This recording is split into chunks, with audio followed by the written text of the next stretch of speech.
ನಮಸ್ತೆ ಬಲಿಷ್ಠ ಭೂಮಿ ಭಾರತದ ಬಂಧುಗಳಿಗೆ ವಾಸ್ತು ಭುವನ್ ವಾಸ್ತುಭೇದ ವಿಜ್ಞಾನ ಯೂಟ್ಯೂಬ್ ಚಾನಲ್ಗೆ ಸ್ವಾಗತ ಸುಸ್ವಾಗತ.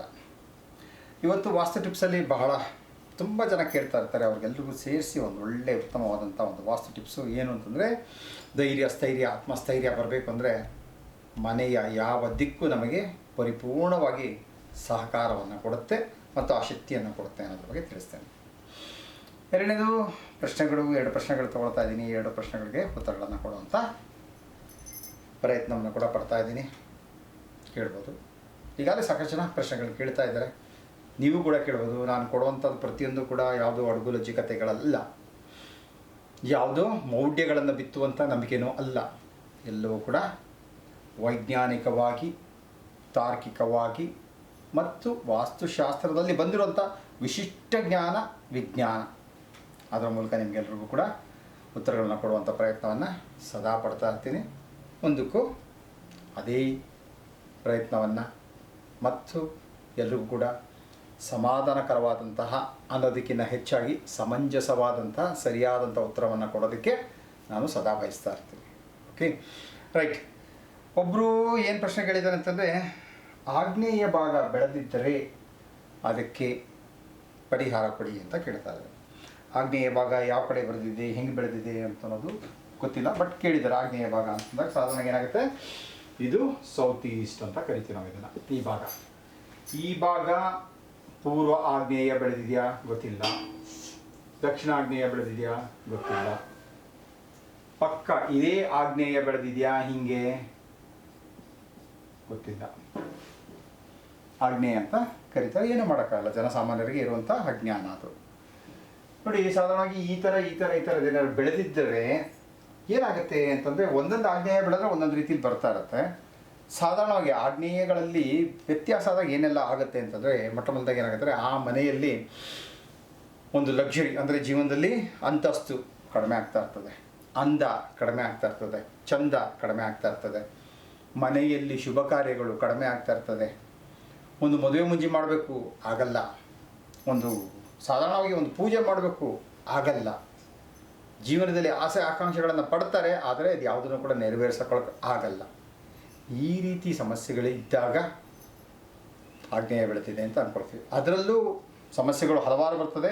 ಆ ಸಮಸ್ಯೆಗಳಲ್ಲಿ ನೀವು ಸಮಸ್ಯೆ ಏನು ಅಂತ ತಿಳಿಸಿದಾಗ ನಿಮ್ಮ ಮನೆಯ ಯಾವ ಆಗ್ನೇಯ ಬೆಳೆದಿರಬಹುದು, ಅದಕ್ಕೆ ಯಾವ ರೀತಿಯಾದಂಥ ಸಮಂಜಸವಾದಂಥ ಪರಿಹಾರವನ್ನು ಮಾಡಬಹುದು ಅಂತ ನಾನು ನಿಮಗೆ ತಿಳಿಸುವಂಥ ಪ್ರಯತ್ನವನ್ನು ಪಡ್ತೀನಿ.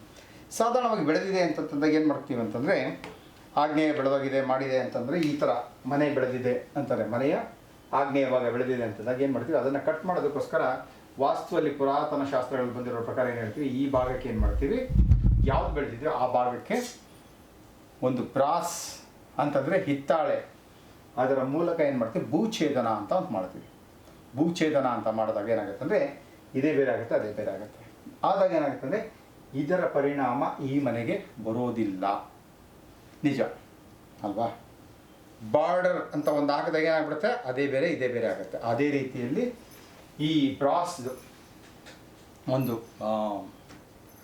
ಕಂಬಿ ಅಥವಾ ರಾಡ್, ಆ ಸರಳನ್ನು ನೀವು ಇಲ್ಲಿ ಹಾಕ್ಕೊಂಡಾಗ ಏನಾಗುತ್ತೆ ಅಂತಂದಾಗ ಅದು ಒಂದು ಬಾರ್ಡರ್ ಆಗಿ ಕ್ರಿಯೇಟ್ ಮಾಡಿ, ಹಾಗೆ ಏನಾಗುತ್ತೆ ಅಂತಾರೆ, ಹೆಚ್ಚಾಗಿರುವಂಥ ಆ ಸೌತ್ ಈಸ್ಟಿನ ಪ್ರಭಾವವನ್ನು ಈ ಮನೆಗೆ ಬರದಂಗೆ ನೋಡ್ಕೊಳುತ್ತೆ. ಇದನ್ನು ಮಾಡ್ಬೋದು. ಇಲ್ಲ ಅಂತ ಹೇಳಿದ್ರೆ ಏನಾಗುತ್ತೆ ಅಂದರೆ, ಕೆಲವೊಂದು ಕಡೆ ಏನು ಹೇಳ್ತಾರೆ, ಕ್ರಿಸ್ಟಲ್ಸ್ ರಾಡ್ಗಳಂತ ಬರುತ್ತೆ, ಕ್ರಿಸ್ಟಲ್ ರಾಡ್ಗಳಂತ ಬರುತ್ತೆ. ಅದು ಸಾಧಾರಣವಾಗಿ ಅರ್ಧ ಇಂಚಿಗೆ 3 ಇಂಚ್ ಇರುತ್ತೆ, ಅಥವಾ 3/4 ಇಂಚಿಗೆ 9 ಇಂಚ್ ಇರುತ್ತೆ. ಅವರವರ ಶಕ್ತಿಯಾನುಸಾರ ತೊಗೊಂಡು ಏನು ಮಾಡ್ಬೋದು, ಎಲ್ಲಿ ಬೆಳೆದಿದೆ ಅಲ್ಲಿಗೆಲ್ಲನೂ ಕೂಡ 9 ಇಂಚಿಗೆ ಒಂದೊಂದು ಅಂತ ಇಟ್ಟು ಈ ಥರ ಕ್ರಿಸ್ಟಲ್ ರಾಡ್ಗಳು ಇದೇ ಥರ ಪೆನ್ನಿಂಗ್ ಇರ್ತಲ್ಲ, ಇದೇ ಥರ ಕ್ರಿಸ್ಟಲ್ ರಾಡ್ಗಳು ಬರುತ್ತೆ. ಈ ಕ್ರಿಸ್ಟಲ್ ರಾಡನ್ನು 9 ಇಂಚಿಗೆ ಒಂದೊಂದು ಭೂಮಿ ಒಳಗಡೆಗೆ ಡ್ರಿಲ್ ಮಾಡಿ ಇದನ್ನು ಹಾಕೋದ್ರಿಂದ ಏನಾಗುತ್ತೆ, ನಾವು ಇದನ್ನು ನಮ್ಮ ಬೆಳೆದಂಥ ಭಾಗವನ್ನು ಅದು ಕಟ್ ಮಾಡ್ತಾ ಹೋಗುತ್ತದೆ. ಓಕೆ, ಸೊ ಇದನ್ನು ನೀವು ಮಾಡ್ಕೋಬೋದು. ಯಾರು ಪ್ರಶ್ನೆ ಕೇಳಿದಾರೋ ಅವರಿಗೆ ಇದು ಉತ್ತರ.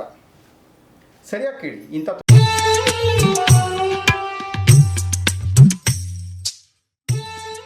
ತೊಂದರೆ ಆಗ್ತಿದೆ ಅಂತೇಳಿ ಖಂಡಿತವಲ್ಲ, ಅದಕ್ಕೆ ಏನು ಮಾಡಿಕೊಂಡ್ರೆ ಆ ತೊಂದರೆ ನಮಗೆ ಕಾಡ್ದಂಗೆ ಪೀಡಿಸ್ದಂಗೆ ಅದರಿಂದ ನಾವು ತಪ್ಪಿಸ್ಕೋಬಹುದು, ಅಥವಾ ಅದಕ್ಕೆ ಸರಿಯಾದ ಪರಿಹಾರವನ್ನು ಕಂಡ್ಕೋಬೋದು ಅಂತ ಅದನ್ನು ಕೂಡ ತಿಳಿಸ್ತಾ ಹೋಗ್ತೀನಿ. ಮತ್ತೊಬ್ಬರು ಪ್ರಶ್ನೆ ಏನು ಕೇಳಿದ್ದಾರೆ ಅಂದರೆ, ಪಶ್ಚಿಮ ಭಾಗದಲ್ಲಿ ಬೆಡ್ರೂಮ್ ಇದೆ, ಪೂರ್ವದಲ್ಲಿ ಪೂಜಾ ಇದೆ ಅಂತ ಹೇಳ್ತಾ ಇದ್ದಾರೆ. ಇಲ್ಲಿ ಪಶ್ಚಿಮ ಭಾಗ ಅಂತಂದರೆ ಇದು, ಈ ಭಾಗದಲ್ಲಿ ಅವ್ರಿಗೆ ಬೆಡ್ರೂಮ್ ಇದೆ ಅನಿಸುತ್ತೆ. ಓಕೆ, ಪೂರ್ವದಲ್ಲಿ ಪೂಜಾ ಇದೆ ಅನಿಸುತ್ತೆ. ಪೂಜಾ ಇರೋದ್ರಲ್ಲಿ ಏನೂ ತೊಂದರೆ ಏನಿಲ್ಲ, ಫಸ್ಟ್ ಕ್ಲಾಸ್. ಪೂರ್ವವನ್ನು ನೋಡ್ತು ಅಥವಾ ಉತ್ತರವನ್ನು ನೋಡ್ತು ನೀವು ಪೂಜೆಯನ್ನು ಮಾಡೋದ್ರಿಂದ ಯಾವುದೇ ರೀತಿಯ ಸಮಸ್ಯೆಗಳಾಗಲ್ಲ. ಪಶ್ಚಿಮದಲ್ಲಿ ಮಾಸ್ಟರ್ ಬೆಡ್ರೂಮ್ ಇದ್ದಾಗ ಏನಾಗುತ್ತೆ ಅಂತಂದರೆ ಸಾಧಾರಣವಾಗಿ ಅದು ಶನಿಯ ಜಾಗ ಅಂತ ಕರಿತಾ ಇರ್ತೀವಿ ನಾವು, ಸ್ಯಾಟರ್ನ್ ಇರುವಂಥ ಜಾಗ ಅಂತ ಕರಿತಾ ಇರ್ತೀವಿ. ಅಲ್ಲಿದ್ದಾಗ ಏನಾಗುತ್ತೆ ಅಂತಂದರೆ ಮೊದಲೇ ಶನಿಯ ಪ್ರಭಾವ ಬಂದಾಗ ಏನಾಗ್ಬಿಡುತ್ತೆ ಅಂತಂದರೆ ಜೀವನದಲ್ಲಿ ಪ್ರಗತಿ ಅನ್ನೋಂಥದ್ದು ಕುಂಠಿತ ಆಗುತ್ತೆ. ಹಾಗಾಗಿ ಶನಿಮಹಾತ್ಮನಿಗೆ ಏನು ಹೇಳ್ತಾ ಇರ್ತಾರೆ, ಶನಿಮಹಾತ್ಮ ಕುಂಟ್ತಾನೆ,